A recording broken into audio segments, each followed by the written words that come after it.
everything, is it? That's what I mean by hot. I mean online or? You're gonna get your lingo. No, not streaming. Oh, okay, that's what you meant. Oh, no. Self-contained. Yeah.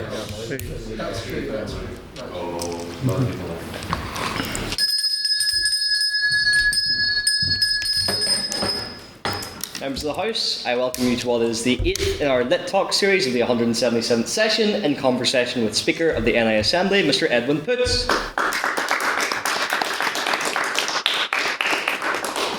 Edwin Poots MLA was first elected to the Northern Ireland Assembly in 1998 for the Lanyon Valley constituency. He was educated at Wallace High School in Lisburn and later studied at Greenmount Agricultural College. In 2007, Mr. Poots was appointed Minister of Culture, Arts and Leisure in the Northern Ireland Executive. He later served as Minister of the Environment from 2009 to 2011, Minister of Health, Social Services and Public Safety from 2011 to 2014, and Minister of Agriculture, Environment and Rural Affairs from 2020 to 2022. As of 2022, Mr. Poots is the MLA for South Belfast, and in 2024 he was elected as the Speaker of the Northern Ireland Assembly.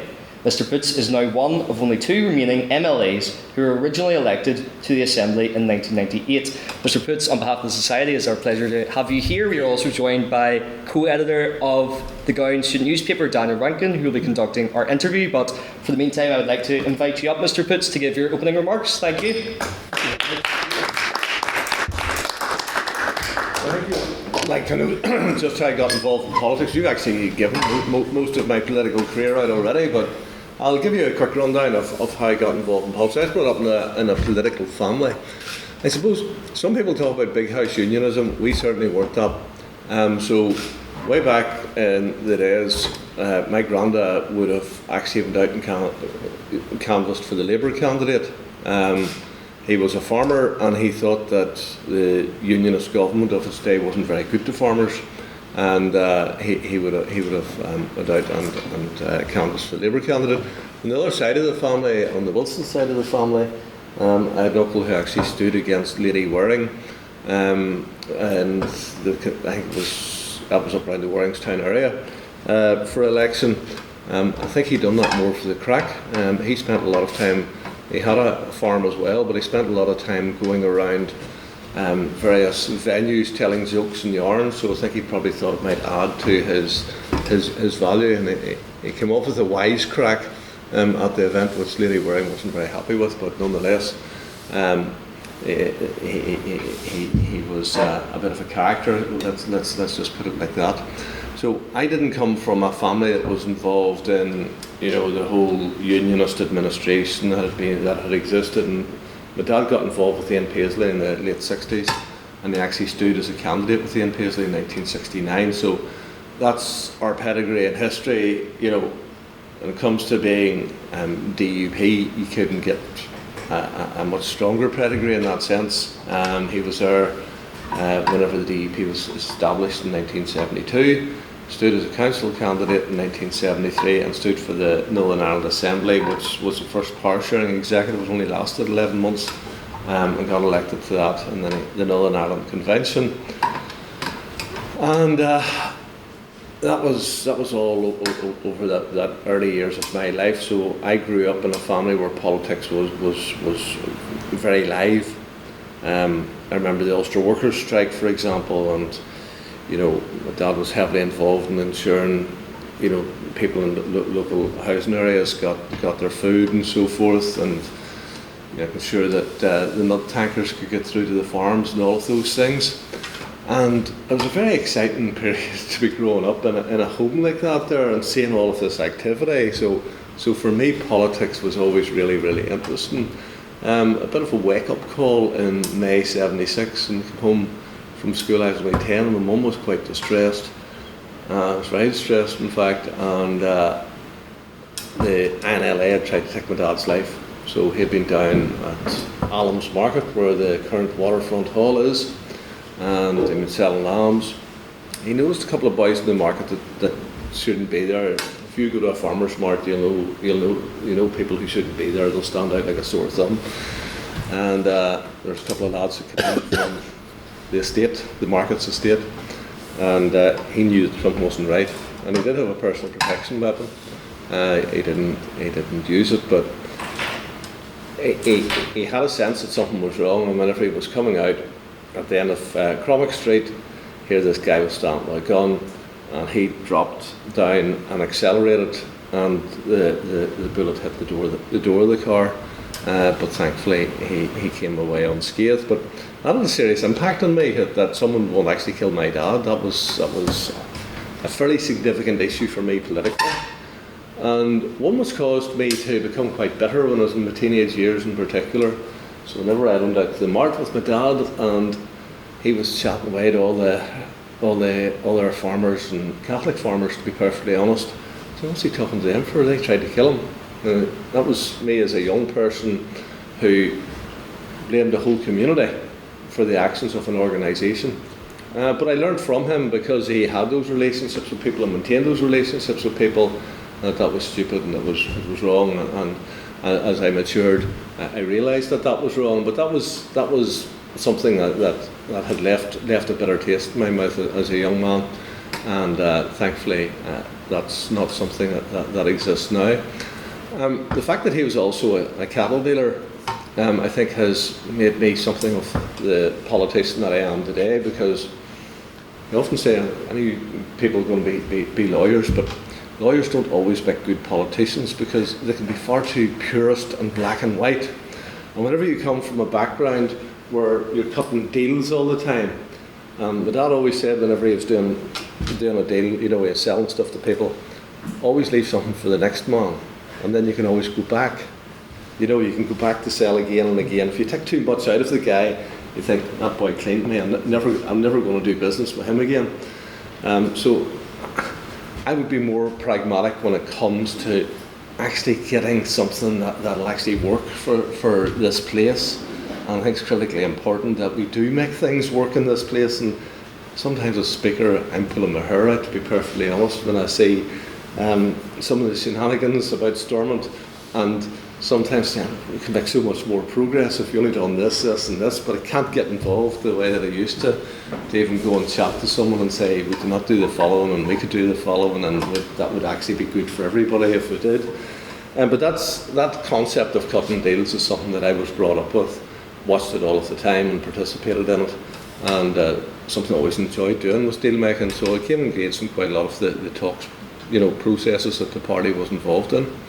And I would have actually been involved in introducing the concept of policing and justice as being a prerequisite to going into government with Sinn Féin. We'll come to that in a moment or two. So I left school at 16. I couldn't be bothered with all the studying, to be perfectly honest. Dad wanted me to do work on the farm whenever I come home at night, and started the homework and all after that. I didn't really fancy that idea, so I decided I was going to go to agricultural college and come back to the farm, which I did. And when I was at agricultural college in 1981, 1982, late Robert Bradford, the Member of Parliament for this area, South Belfast, was murdered. Again, that was a really, really tense period of time. You had the hunger strikes going on, you had the Bradford murder, you had all sorts, and it was a horrible time in Northern Ireland. And I was a young person and had a choice in life to make. Did I get involved in fighting the cause? Yes, I was going to get involved in fighting the cause. Was I going to get involved politically or in another way? And I had a Christian faith. I could never have got involved in another way. I could never pull a trigger to murder someone, because that is just wrong. And I could never be involved in an organisation that would do that either. So I went down the political line and I joined the Democratic Unionist Party when I was 16, close to 17. And to be perfectly honest, I thought of just being an activist, about elections, help a bit of fundraising, those types of things. I had no particular aspiration to be a politician. My dad took a stroke in 1993 and I replaced him in the council in 1997. Within a year we had an election to Stormont, and the DEP wasn't particularly strong on the ground in that area, so you need to run. So I got into Stormont in 1998, and the rest is history in a sense. DEP became the largest party in the 2003 elections, and at that stage I remember going into the meeting, the party officer at that stage, and trying to decommission all that. And I says, listen guys, decommissioning, to be perfectly honest, you could, if the IRA would do it and get rid of all of their guns today, they could have those replenished within months. So it's in my view, it's been too big a thing throughout the whole process, and has been a real blight for David Trimble. And if I said, if you look back historically, and even again from the Christian perspective, the first duty of a country is to protect its borders, and the second duty of a country is to, be the policing and justice for people. So go back to biblical days, and you had the judges and so forth, and they administer justice. And I says, you cannot have people in government, for example, Barbara Brune had been a health minister, who is associated with an organisation which is involved in punishment beatings of kids. And they might have been wee rascals, but that wasn't the way that they should have been dealt with. They shouldn't have been getting hurley sticks with nails,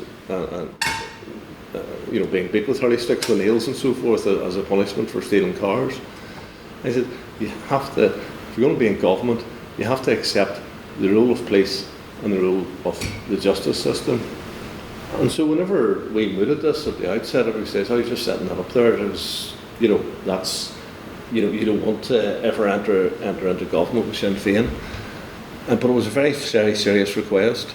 And I watched the process, and in the summer of 2006, I saw statements coming out of Sinn Féin that didn't anticipate coming.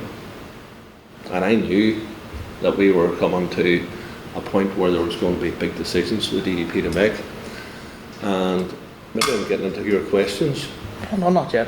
Okay. I knew that we were getting into a position where there were going to be big decisions have to be made, and some of our party weren't as well ready for it, or weren't thinking the way I was thinking. And sure enough, Tony Blair called the talks in St Andrews in 2006, in I think it was October. And we went over Wednesday, talks went on Thursday. Didn't seem to be making much progress. So Blair and his team said, right, we're going to call these talks. And I think they anticipated us getting all excited. So we start packing the bags, and we're actually getting ready to leave the venue. And then somebody from number 10 come up and says, we think we can do something. We think we'll do something. We're going to give it another go tomorrow. And on the Friday we got the breakthrough. And on the back of that, then we fought an election in March.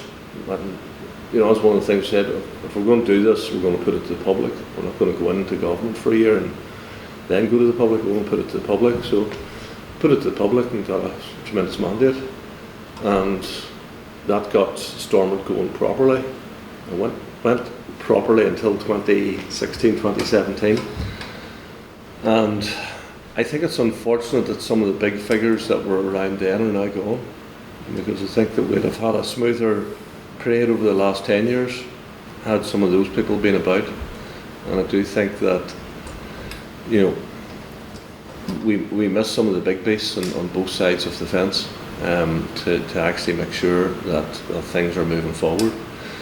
So I could talk a lot more, but I feel we should get to questions, and then I can talk lots in, and hopefully get you the things that you want to hear, as opposed to me just rambling on and maybe not getting to the things that you want to hear. Nice. So no worries. I'll take the bruising questions from this budding journalist here. No, not at all. Thank you very much.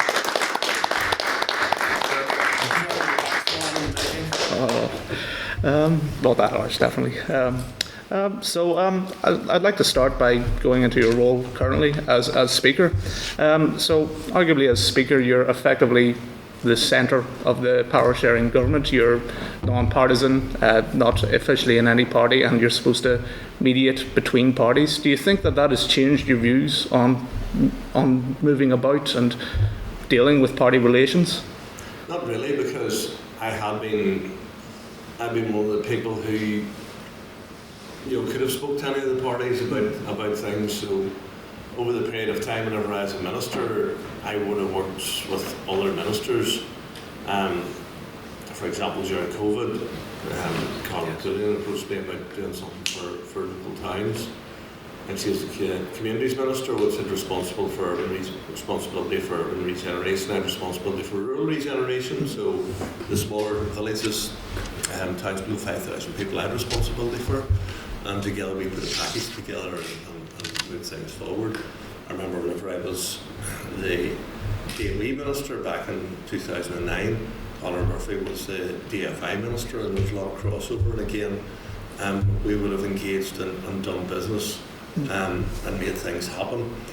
And to me that's just critically important, because in every department you have a crossover with other departments, and in those instances very often pulling the resources of the civil service, pulling the financial resources that you have means you can get a far better bang for your buck.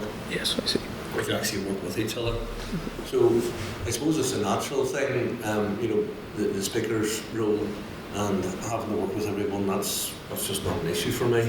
It's something that I've been doing for most of my lifetime in politics now. Mm-hmm. Thank you very much.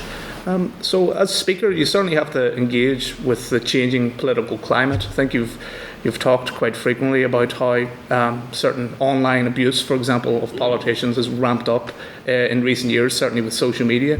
Do you think that is social media that creates it, or that it exacerbates something deeper? Is it something inherent in the political system, or is there something worse than that? I wouldn't blame social media for being the creator of it. It's, obviously people don't say or do things because of social media alone. They've got some instinct in them to say those things. Social media gives them the ability to act it out. So, if I was walking down the street, people wouldn't say the vile things that they would say on social media. Potentially get a smack in the face, not necessarily from me, of course. But people just wouldn't get away with saying those things to you. Politics is rough and tumble, and that's the way it should be. It shouldn't be some spot for people to be soft and to be weak and expect everyone just to let's all be nice to each other. That's some sort of false narrative of politics. If you ever want to see rough and tumble politics, watch the Australian Parliament. Yes, and it certainly is much more robust than our folks. In fact, Westminster is much more robust than our folks. So whenever I'm getting complaints coming from members that it's a wee bit choppy, I'm sort of for real here, this isn't bad at all. I've seen an awful lot worse in a lot of other parliaments. And I do hate that European style. I was on the committee of the regions for a period of time, and like sitting in like almost like lecture theatres, those big horseshoes and like lecture theatre types that go back 8 or 9 of those. Absolutely zero atmosphere. I like the horseshoes or even Westminster, where you're facing who you're debating with, and you're confronting them and you're taking them on.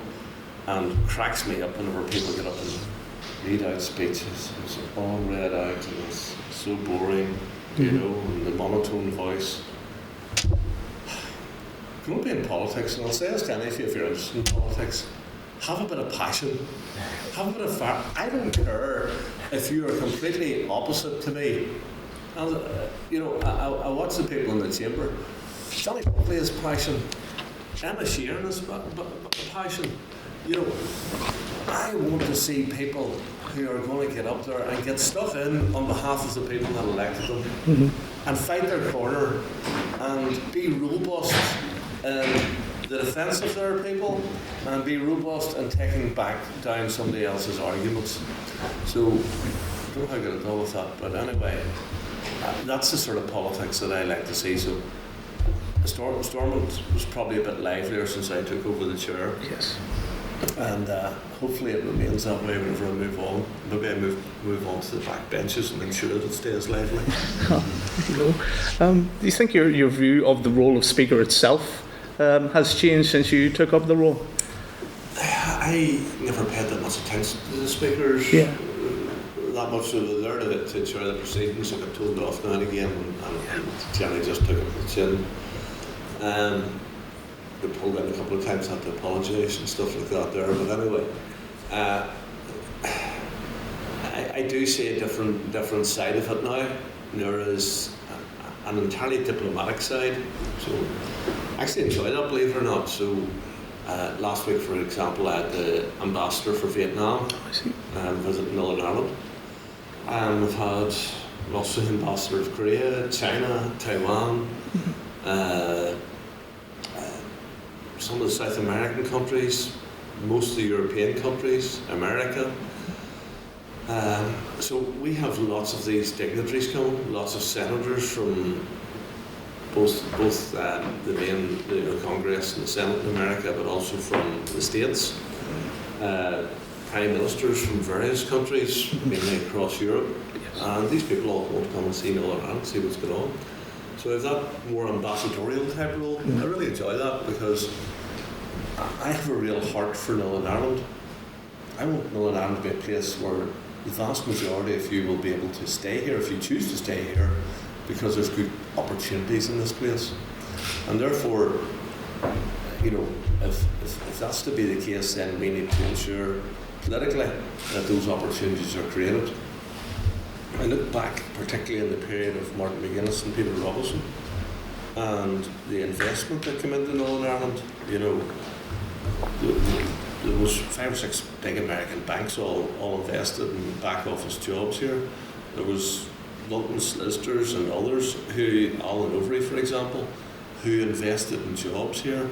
Our life sciences have grown. Whenever I was Minister of Culture in 2007, there's people who came to me and told me this stuff about using the paint hole in the Titanic to make films, and would I give them money to set up, there's 4 pods in it, to set up another pod. And I looked at it and I said, I'm going to give this a go. And then we went out to LA to tell people about the opportunities that existed in Northern Ireland. And a year later, HBO signed up for Game of Thrones.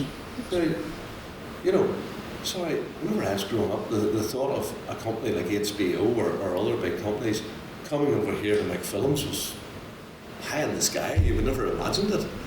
And now we have the most modern facility up in the North Foreshore there, the Ulster Studios. The most modern, I was going to say that's a University of Ulster project, not clear. Sorry guys. But anyway, you've got the most modern studios available anywhere in the world. The opportunities and the progress that was made over that particular period of time was absolutely fantastic and has enabled many thousands of young people not to have to look outside of Northern Ireland for jobs. Many people will want to go and do things in other countries, but lots of them choose to come back as well. And that's a far greater opportunity than it used to be.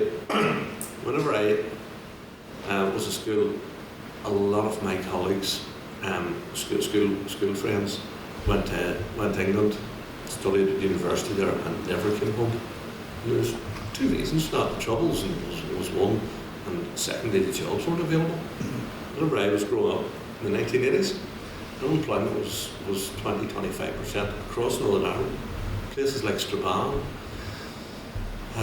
West Bank of London, I say, is 70-80% unemployment. Absolutely horrendous. So things have changed. People very often say to me, politics doesn't work and the assembly doesn't. The change that has happened over that period of time has been unbelievable. And of course the biggest change is that whenever I was growing up, we had the murders and the bombs. Whenever I went going to the city centre with my mum, I remember going as a kid, and it was like going to a football match. You had to go through the steel barriers. Bags were checked, all of that there, and now we're just like any other city in the world. And those changes are about politics working, and they're good. Being present, essentially, yeah. Just wondered, so the DUP's main mandate when you were elected was, of course, opposing the protocol. You stressed, of course, that the Assembly was an asset and not something to be collapsed in opposing the protocol. Of course, in early 2022, the Assembly did collapse and remained so for 2 years. Do you still have that faith in the Assembly for managing and engaging with major political differences, constitutional even, such as the protocol? Well, I wouldn't have collapsed it. That was my position, and that remained my position. and I think that has probably been justified now. Some people say to me, do you think the Assembly is safe? You know, and I say, well, Sinn Féin collapsed it and they didn't get an awful lot out of it, more than they would have if they kept it going. The EP collapsed it and they didn't get an awful lot out of it, so I think the two big parties have got taught a bit of a lesson that collapsing the Assembly isn't a means of you know, forcing the hands of others to get exactly what you want. Because people always come in with new asks and different asks and all of that there, so I do think that the Assembly is only showing down, and if we don't have it, things will be worse. So today there was an urgent oral question, for example, on excess deaths in hospital, and you mentioned that as Health Minister. 12-hour waits whenever I was Health Minister was something that just wouldn't be tolerated. And now we have thousands per month in our emergency departments. It's an absolute crying shame. All of this fell apart when the Assembly wasn't working. That's right. And the ministers that have come back in have struggled to pick it up and to make things better again. Whenever I was Health Minister, waiting times was about 40% of what they are now, the numbers of people who are in excess waiting times just for general treatments. Because you had that focus and because you were answerable politically to what you'd done, and I got a little abuse as Health Minister because it still wasn't good enough. But see if you had the figures whenever I left in September 2014, if you had those figures today, you would think that it was wonderful compared with where we are. And you know, the excess deaths back then were half of what they are now. That's the toll. Not actually focusing on what you have to do and spend your money appropriately in the health service. Civil servants, they haven't the real authority to make the decisions that a minister can. A minister has tremendous authority, and a minister can take more risks if they're inclined to do it. And as a consequence of that, you know, our health services fell into significant decline. Our infrastructure, you know, we look at Northern Ireland Water and all of those things in every area. It's nearly failing. The planning system is grinding things to a halt. So therefore, to go out and get the investment that I was talking about that we got in you know, that period, 2008 or 9 through to 16, 17, 18. It doesn't exist now because our planning system is so poor. We don't have the same finance to maybe to incentivise people to come. And very often I look back and reflect, those were definitely the best days of politics. And it was a good time to be a minister, I have to say. You know, you could get a lot done. Oh yes, absolutely. Do you think that the absence of Stormont itself contributed to increased political vitriol? Oh yeah. Yeah. You know, whenever you're sitting in committees with people day in, day out in the Assembly and all of that there, you do get to know people a bit better, so it's, I suppose when you get away from that there and people are looking at somebody else to blame, it's much easier to be insulting even as politicians through the message of media or social media as well as people on the ground. So whenever you're actually with people, it's probably less vitriolic than it is whenever you're away from them. Oh, true. So back to the DUP leadership. So you were ousted during a party revolt following a 24-4 vote against your appointment of Paul Givan as First Minister. Brandon Lewis, who was the Secretary of State of Northern Ireland, had said that it would be difficult to have the leader of the largest party not be First Minister. Do you think that not becoming First Minister of Northern Ireland was a mistake, either internally within the DUP or working with Great Britain? No. I think that I wanted to focus on party leadership. People who didn't accept the result essentially were able to come through and get a few people to flip. That was unfortunate, but the consequences of it, well, I had to step down, but I I was right to appoint a First Minister. I was right to keep government going. I have no doubt about that. And yeah, I think now people probably look at it and are living with a bit of remorse given some of the things that have happened since. Yeah. But nonetheless, it is what it is. I always said in life, when you get knocked down, you can lie there and moan and complain about it, and maybe listen, or you can dust yourself down, get up and get on with things. And I learned a lot of resilience from my dad. Came through really tough times from he was born, essentially. He was born in 1929. You had a depression for the following 10 years. Then there was 6 years of a world war. Then you had a period whenever there was rations, and those people were made of real stern stuff. That generation, just my dad, but that generation was made of real stern stuff. So my daughter said, "Now's the hardest time to be a young person.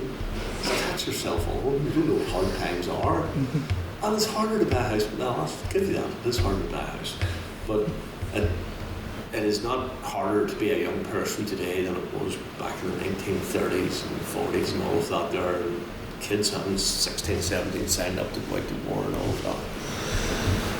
And it's not as hard as it was whenever I was, and grinding unemployment, a lot more poverty, and real poverty, and the troubles. So it's not that bad a time to be a young person, to be perfectly honest.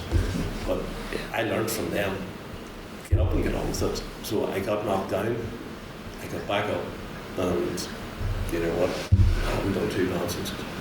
Thank you. It seems that a precedent has been set with the next two DUP leaders not taking the role of First or Deputy First Minister. How do you think that actually changes party dynamics and working within the Assembly? I do say I always saw the benefit of the separation. Like Martin McGuinness was never the official leader of Sinn Féin, Jerry Adams was. So when it comes to negotiating and working things out between the First and Deputy First Minister, he always had that ability to say, well, I'm going to have to go back and talk to people. They could always play for time a wee bit. Where Peter Robbins and Paisley wouldn't have had that advantage. But I also see the benefit of someone who's capable of making the decisions as a leader, being the First Minister. I wouldn't be surprised if, for example, Gavin Robinson chose to come to the Assembly at an opportune time and take over the role of First Minister. That wouldn't surprise me. It's not going to happen, obviously, anytime soon. But that's a distinct possibility. And I would understand if he chose to do that. I would completely understand his reasons for doing that. Do you have any regrets during your time as DUP leader? Yes. What ones? Not taking, ensuring that the annual general meeting happened for party officers before making the big decision, because the revolt was led by them, and many of them were out of their mandate, but that was life. Again, that was a significant failure on my point. I expected people to accept the democratic outcome, they didn't. The fact that the person who took over as leader of me had been engaged in secret talks with Doug Beattie to join his party at the time, there's a demonstration that they weren't accepting the democratic outcome. So back to your role as Speaker. So I recall, for example, last month you hosted Seachtain na Gaeilge celebration at Stormont. You've obviously seen the implementation of the Ulster Scots and Irish language commissioners. How have you engaged with that as Speaker, do you think? Well, we would hold a whole series of events over the year, and we're hoping to on for the American 250 later this year. Yeah. And we'd like them to be, you know, my role as speaker is to try to respect and to demonstrate to the people of Northern Ireland that the Assembly and through the Speaker's office is reflective of Northern Ireland as a whole. So, you know, reaching out from that point of view to, you know, the Burns Night event, you know, towards the Ulster Scots, the Seachtain na Gaeilge, we've done stuff for VE Day, various things, you know, but it's a means that we can of bringing people in from the outside community, and it's a reflection that the Assembly is essentially a micro of what Northern Ireland as a whole is, and therefore you're not going to do things in the Speaker's office that only reflects one side or other of the community. It's going to seek to reflect all of the community. We've had police days, other days for various ethnic communities and other minority groups. So, no, there's a lot going on there. Mm-hmm. Interesting. The reason why I bring it up is because specifically Irish language, Queen's Students' Union last month held a vote. I think just over 91% voted to institute Irish language signage for the first time since the 1990s. Specifically about the two languages, I think there's particularly a high level of vitriol between the two cultures. Like, how do you think, as Speaker, that is engaged with? It's less of an issue for me. Some people choose to speak Irish and have the simultaneous translation. I have a particular issue about that. And you know, I don't think people have anything to fear from a language per se. Yeah. I don't think a language be used to drive a political agenda. Yeah. And culture should be used to drive political agendas, and we have to be real that does happen in Northern Ireland on both sides. So it's, I think, how do we take the politics out of culture would be a good thing. And you know, I look at the Republic of Ireland, and you know, everybody has to study Irish language up to 16, as far as I know. I think so. And actually, you know, I met with Eamon McQuaid quite a bit when I was the culture minister. And the Irish language is actually less and less people were actually using it as a first language. Yes. So in spite of, you're going to have to do this, yeah, I'll have to do this, I'm not going to do it, you know.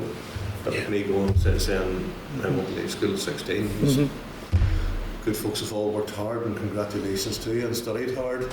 And whenever my kids were at school, some of them done university and some of them did, I just said to them, listen, it's up to you. You can work hard now and you'll not have to work as hard later on, or you can take it a bit easier now, but you're going to have to work harder to make a few quid whenever you actually leave school, and so forth. Mm-hmm. Forcing people down a route which they don't really want to go. And I look at Belfast City Council, who say, well, 84% of the community don't want this, but 16% of the community do, so we're going to do what 16% want. That's not a way to promote culture and to, you know, persuade and encourage others. And people need to be a bit more rational and sensible about things if they want to actually take the tension and sensitivity out of these things, make them less political, and make them more acceptable. You know, I look at Irish dancing, for example, and that is so inclusive now, and you know, kids all across the country, you know, loads of kids who want to participate in it. It's not political, religious, or anything else. It's just people wanting to do Irish dancing. And I actually had that conversation with Jerry Adams way back in the day. You're actually doing the whole thing about encouraging people to participate in the Irish language more harm than you are good, like going down the route that you're going. So That's what I said in the past, not speakers anyway. Yes. You know, I've had those engagements and conversations. Do you think it's possible to depoliticise language? I do, yeah. Why is that? Well, again, go back to my Christian background. Huge mistake by the Westminster government to not allow churches to preach in Irish and use an Irish Yes. Bible. The majority of the community spoke Irish at that time. And that's why, you know, the Republic of Ireland there were so few Protestants in it, Yes. because people couldn't actually preach the gospel in the Irish language and actually engage in conversion of people. That was their first language. My son actually works with tribal people, and he's learned a tribal language to speak to them about the gospel and take the gospel to them. So that was a mad thing to do.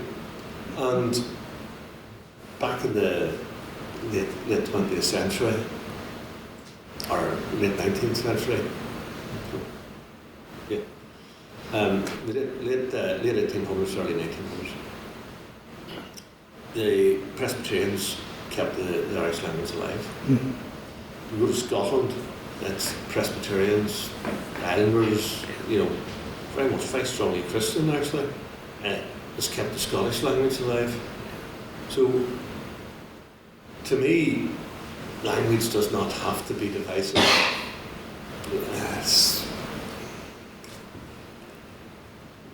But it currently is, but I wish it wasn't. Mm-hmm. Okay. Fascinating. So back to your role throughout your head of departments in Stormont. As a DARA minister during protocol negotiations, and in 2022 you were found by the High Court to have breached Brexit law by stopping custom checks across the Irish Sea. Do you think that undermining trade law like that was, for political reasons, acceptable for a minister to do? Well, yes. In my view, you either have to stand for something or just become nothing. Yeah. So if you believe in something, you take a stand, and okay, in courts found against me, at least I took a stand on the issue and fought in the corner as to what I could do. A lot of people have done an awful lot worse than that over the period in Northern Ireland who went on for hold high political office. So sometimes you have to do these things, and politically sometimes you have to do these things, and ultimately I'm answerable to the people that elect me, and they have expectations of you as well. Thank you. So you mentioned your religious beliefs, which you've been outspoken on, of course, obviously as your private beliefs, but for example, you have been criticised for some, for example, regarding gay adoption and blood donations from gay people throughout the 2010s as maybe a manifestation of private religious beliefs into the public sphere. Do you think that such religious beliefs to hold, perhaps against some scientific consensus, are reasonable to have as minister, for example, health minister or agriculture? Well, interesting on the blood one, I actually won the Supreme Court case, so I was justified in the decision that I took, and that was more than just about my religious beliefs. So obviously I was brought up in a period of time in the 1980s where the whole HIV thing was taken off, and where steps had to be taken on blood donations to ensure the safety of the people who are receiving blood. And for me, it's all about the people who were recipients, not the people who were the donors. It's the recipients that need it. And it's a good thing to give blood. I know for years I'm not allowed to give blood. There's a number of reasons why I wasn't allowed to give. One was that I had visited a tropical climate. Oh, I see. And then I had cancer 5 years ago, so that's completely finished now. I don't have an issue about that. I'm not allowed to give blood, big deal. Because I have a higher risk of you know, because of that. So someone else shouldn't be receiving that blood. Simultaneously, my wife worked in hematology, so she was working with bloods all the time and treating people who needed bloods. And, you know, she was treating people who had received contaminated blood which had caused them illnesses. So the screening, I didn't bring in the laws that said, you know, prostitutes, for example, if they would give blood, or people, not people who were homosexual, because obviously lesbians could give blood because men engaged in sex with men, and because people had higher risks of HIV and sexually transmitted diseases. So it was certainly a much more complex issue than some people wanted to make out. And, you know, at the end of the day, my purpose is to ensure that we provide the best healthcare possible to people. And if you were in hospital, as many people were in the 80s and 90s, and received blood and ended up with conditions as a consequence of that, and there's just been a big case settled there a couple of years ago for people with haemophilia, then you would be wanting the most stringent rules around the donation of bloods possible, and that's what I was about. But to be honest, when I made that decision, I expected to blow up into the whole cause celeb that it actually became. I didn't. So I'll say this thing about being a ministerial post. The decisions you didn't think much about were the ones that came back to bite you. I see. The ones that you actually worried and tossed about, took weeks and weeks to actually come to a decision on because you were quite troubled by it. I didn't think that was a particularly controversial decision. It turned out to be one of the most controversial decisions ever. But also on, for example, same-sex marriage and, well, abortion legislation coming in line with the rest of the UK at the start of the decade. Say, for example, same-sex adoption, same-sex marriage. Why shouldn't at the time have Northern Ireland been in line with the rest of the UK legislation? Well, I suppose my view of marriage is that marriage wasn't created by God, it was created by God. Mm-hmm. And God defined marriage in the way that traditionally was one man and one woman. And for generations, people have messed about with that. So people say, the Bible you read says about somebody who had multiple wives. That's true, but that's not how God designed it. So as a Christian, that's how I see marriage to be between one man and one woman. And if you want to do something different, do it. It's not stopping two people engaging. Civil partnerships were created for that. But marriage was something that came from Judeo-Christian traditions. So people want to engage in that. So they're engaging in something which came from that tradition, and therefore that should be the ones that sets the parameters for it, not the government itself. I don't think any government has the right to interfere in the role of marriage.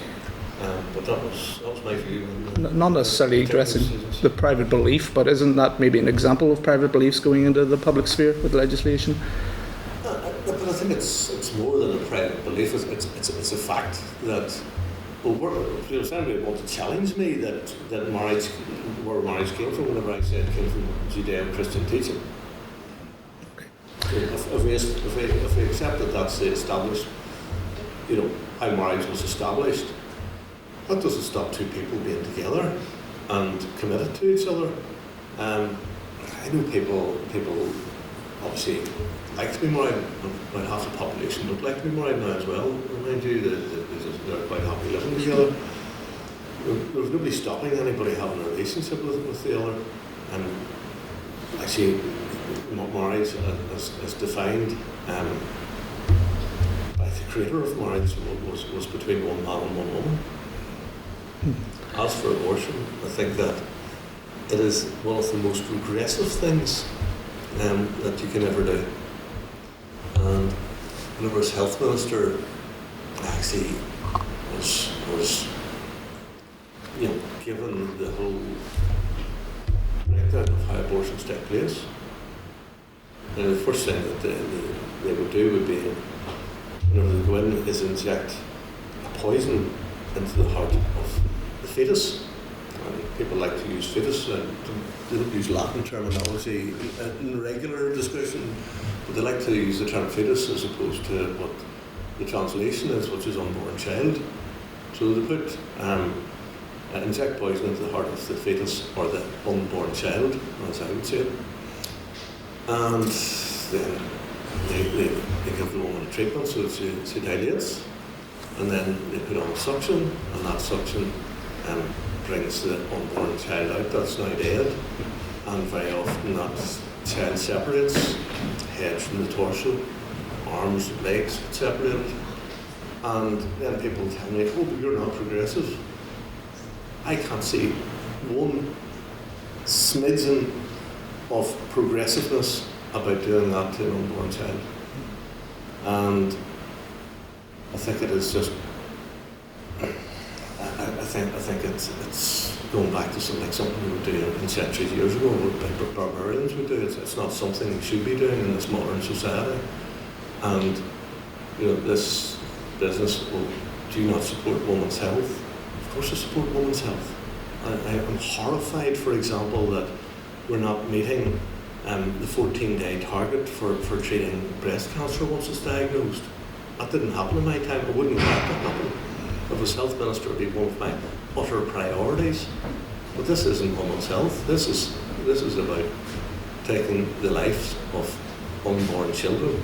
And people can have arguments about when does, from conception to birth, when does a child become a child. And we now have a situation in the UK where they're aborting, allowed to abort really, really late stage. Just it's an absolute scandal that we have allowed ourselves to become numb to the reality of what we are doing to some of the most vulnerable in society, which is a little infant that happens to be in its mother's womb. Do you think that Northern Irish divergence with UK law is necessary when it comes to moral quandaries like that? Well, it's a political decision for the people of Northern Ireland. Unfortunately, we've had this imposed upon us by Stella Creasy, and the politics of today at Stormont won't allow that to be changed. And in fact, Stella Creasy done that by amendment, which was absolute scandal that John Bercow accepted it, and that Northern Ireland can't actually change it, which is another scandal. So we are where we are. I don't think it reflects well on our society, and I'm sure there'll be folks in this room who utterly disagree with me. But I am very passionate about that particular subject. I just had a new grandchild born on Saturday night. Perfectly made, informed. It's an incredible thing. The most incredible thing in my life was whenever my wife gave birth, and you took that little one that was your own flesh and blood, and you held it to you, and you had an immediate love for that little infant. You just think, well, somebody 16 or 18 weeks earlier could mutilate it. It's just not right. I'll just do one last question before I open up to the audience. So just on the modern state, for example, of unionism. In 2024, you said that unionism has diminished. It has an awful lot of work to do, and that unionists need to reach out beyond those outside the traditional mode of unionism. Why are people, particularly young people, straying away from unionism in your view, and how do you think you should aim to get them back? I think there has been a turning.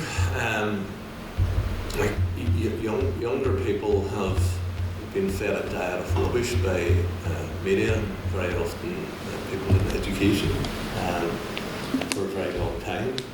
And I think a lot of young people are actually seeing through that as years go on.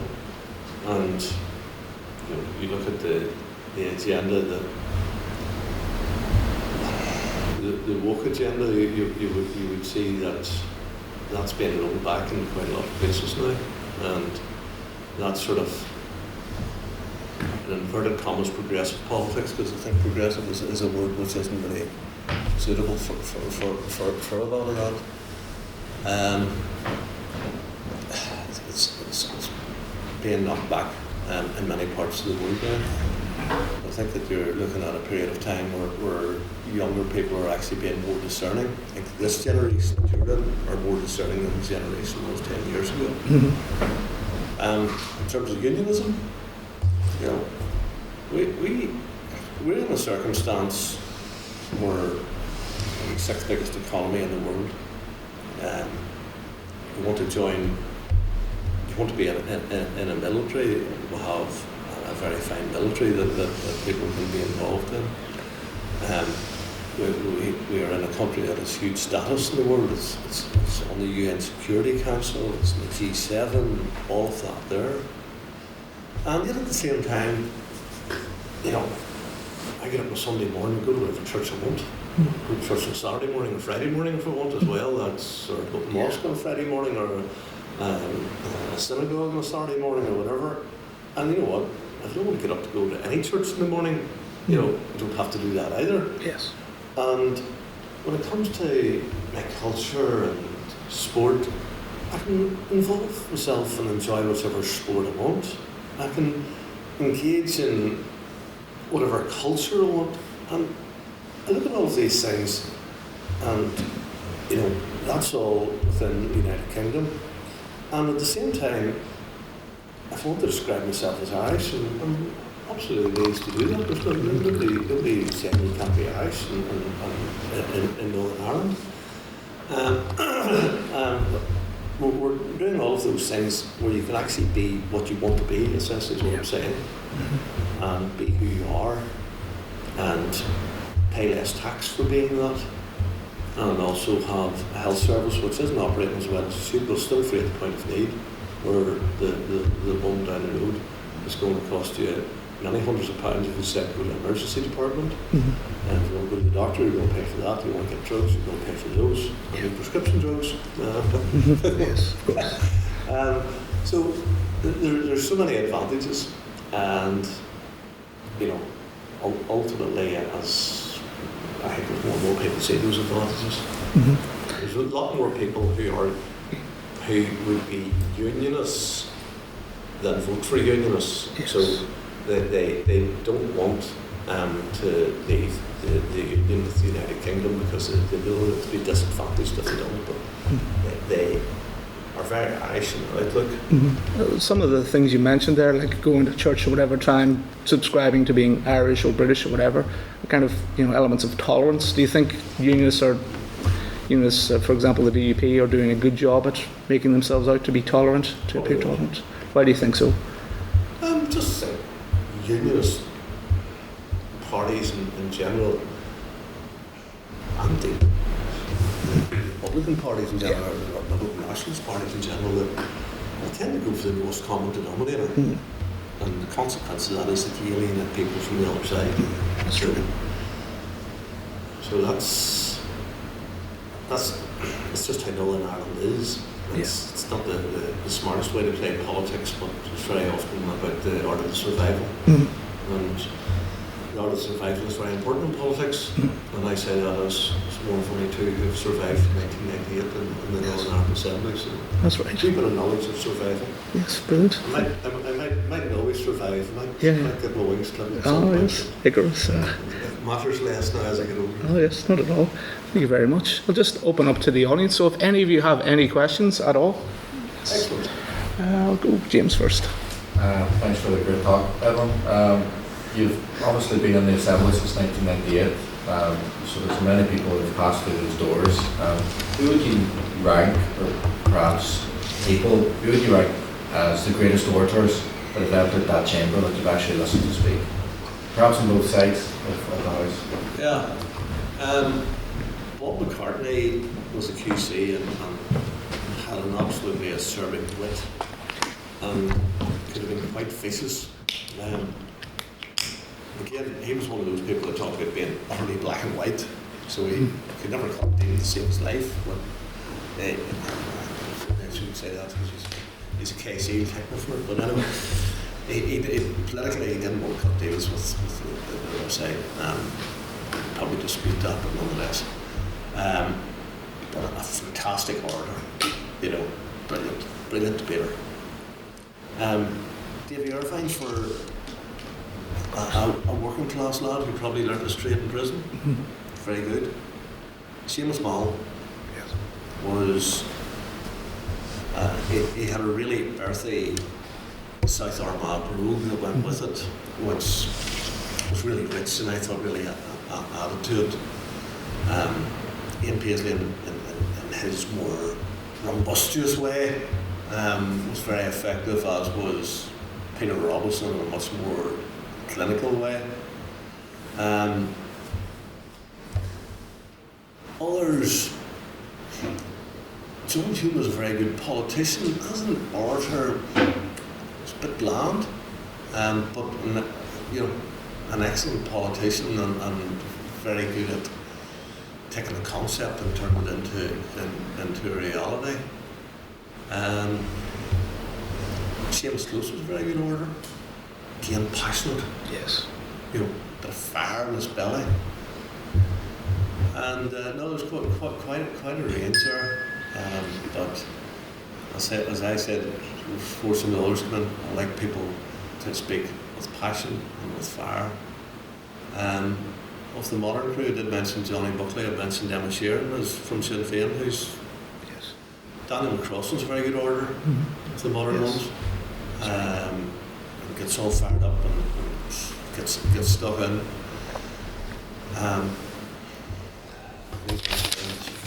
Mr. Speaker, I would like to say today,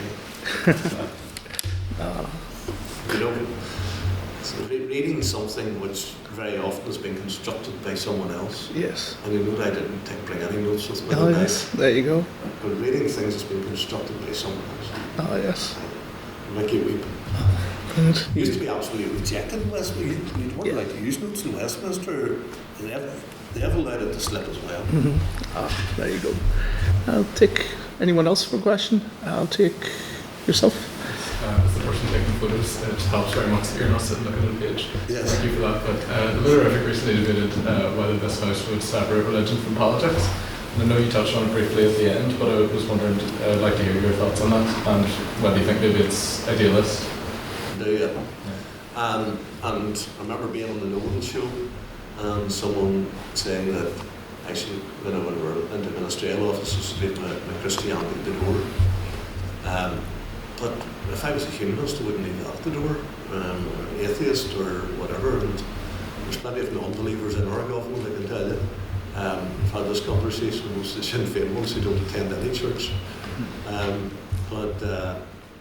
You know, it's religion can be a good thing, religion can be a bad thing. It depends how it's panned out. You know, religion as established in the Christian faith should be about love and about love.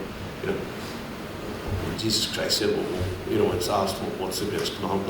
Love your God with all your heart, and the second greatest commandment is love your neighbour as yourself. Now, if everybody in this room don't have to be a Christian, but if everybody was to obey that command in this country, love your neighbour as yourself. You treat people who, and your neighbour isn't, by the way, it was the Jew and the Samaritan who hated each other. Was how he described it. So I would be as decent with my Roman Catholic neighbours as I would be with my own family. And I'll tell you good about my Roman Catholic neighbours. My dad grew up and the neighbouring farmers were Roman Catholics, and that was between Drumore and Banbridge, and they always went, both big families. God grew up in a family of 11, and the McAteers were a big family as well, like there were 8 or 9 of them. So whenever it came to harvesting the flax and the wheat and all, so much work was done by hand then. The machine came to one farm, and the Pootses all went to McAteers, and then the McAteers all came to Pootses, and that was proper neighbourliness. And last week I took a machine down to McAteers to get fixed, because one of them is, you know, an agricultural mechanic, and there's a relationship that still goes on, even though I may have 10 or 12 miles from them now, but you know, if we all followed those basic commands, we'd be in a lot better place. So religion as it comes into politics, particularly in, I would say, in the Middle East and other places, it's going to be utterly awful. But if it's actually carried out right, it shouldn't be. And so this notion of, just take that and throw it out completely. Most of the governments in Europe, most of their rules were based upon biblical principles. So you take the commandments, you shouldn't kill anybody. It's fair enough, don't think about it, screw that. You shouldn't be telling lies. Probably all do a wee bit of it, but we shouldn't really do it. I think we'll all agree with that. We shouldn't be thieving. We'll all agree with that. You shouldn't be messing about with your neighbour's wife or husband, or whoever it happens to be. That's pretty good too, so it is. Or your mum and dad looking after them. Well, I think most people who do that actually are better off, you know, when you go through that.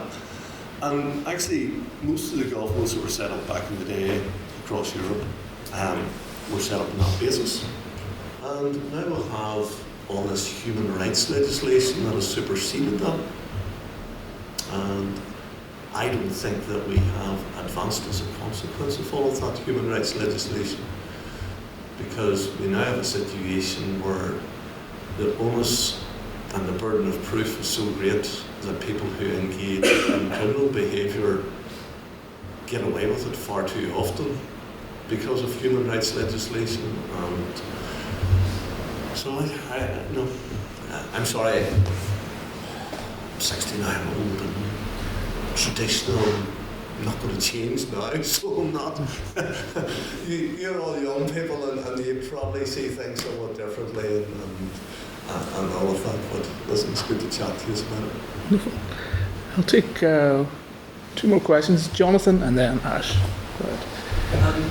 I wonder, given that over the last 3 years we've seen 3 of the worst sort of algae blooms in Loch Ness, and given just broader concerns around the climate, I wonder if you still believe that it was right to impose the cap on penalties given out for farm pollutants? Yes, absolutely, 100% right. And I'll tell you why. Because when Northern Ireland water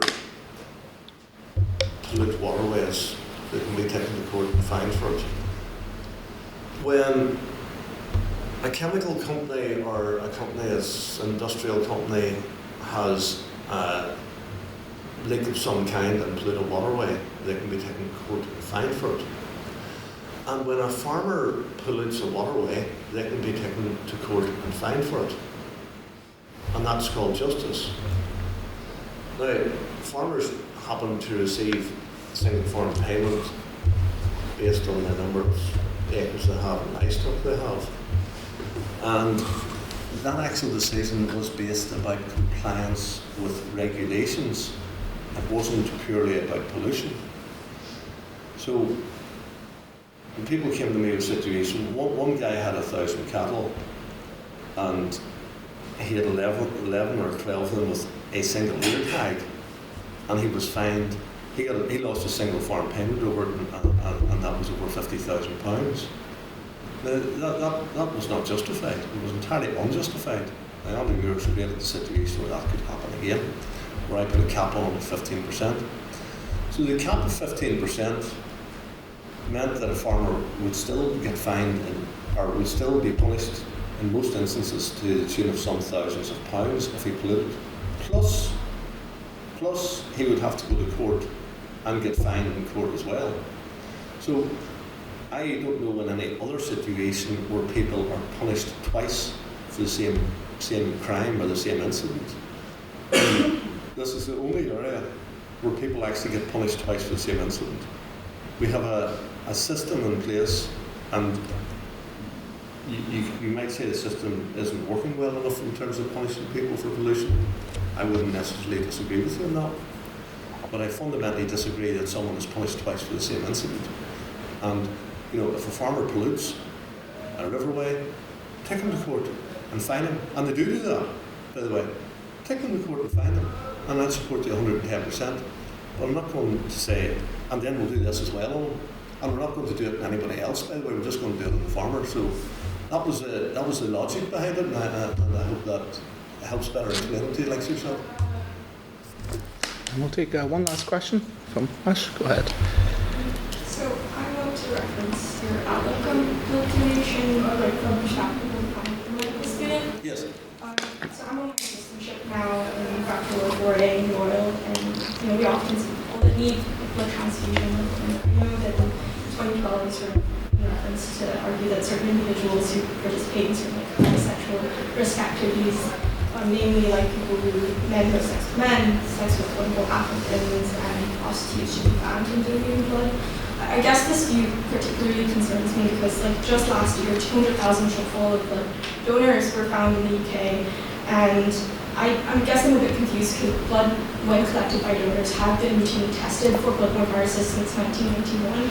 I just wonder whether, in the view of banning them, whether this only further stigmatizes people within these groups, and also whether something like that would be necessary considering routine testing, anyway. Yeah. So, yeah. No, we can open that all again. Do I feel stigmatized because I can't give blood? No, I don't. There's whenever you go to give blood, there are numerous reasons why you can't give blood. The ones that were set out, particularly in the back of the HIV thing, we had a point of time whenever our government went and imported blood from America, taken from prisoners, and it was just utter madness, I'm sorry for being safe, or playing it safe in terms of how we take our blood donations. And yes, you did say screening was in place from 1991. Nobody saw fit to change that to 2011 because, essentially, we have person A who wishes to give blood and person B who wishes to receive blood. And we had the first screening exercise was to screen out people who were higher risk in the first instance. So I might be pretty confident that if my blood was screened, I would be able to donate, but I'm not allowed to do that. So there's a whole series of reasons, far beyond what's the ones you've just discussed there, a whole series of reasons why people cannot give blood, including the one that I said about, I visited Thailand one time for 2 days and I couldn't give blood for 6 months. I didn't do it and I had to come away and I wasn't allowed to do it. It didn't annoy me. That was the rules. So with that there, and then we have the screening process thereafter, which is a very effective process and has become more and more effective over the years. So I accept that as time has moved on in terms of screening, that this first step of people giving blood is not as necessary.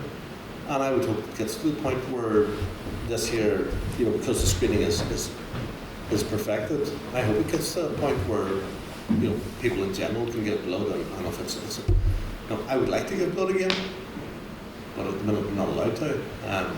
But I would hope that becomes or gets to the point where it isn't an issue for anybody. We actually need an awful lot more blood donations than we currently have. The one thing that I learned whenever I was health minister, that there's ethnic groups who are much less likely to give blood, and I think it's important that people in those groups are actually encouraged to give more blood, and that it isn't something that they shouldn't do, because it's causing problems whenever people from that ethnicity goes to receive blood, because the blood groups are very often more and more difficult to get. So there's not a lot of challenges out there. The whole issue of blood donation is hugely important, but I think that, and my focus was on the recipient of the blood first and foremost, and the safety of that recipient, and the fact that we have came through subsequent to that, the whole haemophilia inquiry, and how the mistakes were made then. I took a decision which I wanted to play it safe, and I wasn't, to be perfectly honest, I wasn't thinking an awful lot about people being offended about being given blood, or about being able to give blood, and that's why I made the decision that I did at the time, that I wanted to have the most secure system in place for the people of Northern Ireland who were recipients of blood and who needed it. So that's how we came there, but I accept that those things have moved on considerably, and that screening has moved on considerably, and that reduces the need for the first screening, which is to screen as many people out as possible in the first instance who would have potential, because the second screening has the capacity to do what the first one historically had done. It's not something that Daniel thinks over, let's put it that. I might make a different decision today if it was in that position. And with that, I think we'll close up. Mr. Poots, thank you very much anyway.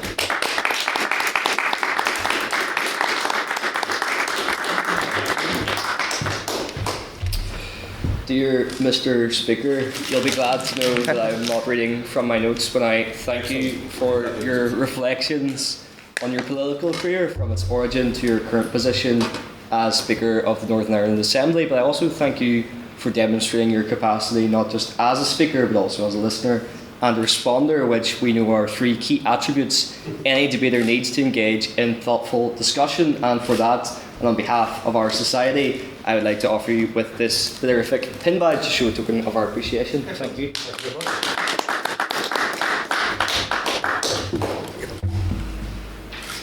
Thank you. Thank you. And as always, thank yous are in order. I'd like to thank our events officer, Mr. James Turish, Mr. Daniel Rankin, for conducting today's interview, for all of you for participating in a great discussion, and finally, once again, thank you to Mr. Edwin Poots. Thank you very much. And I call this LitTalk adjourned.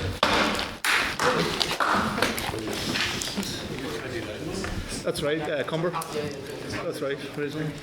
So, that's right.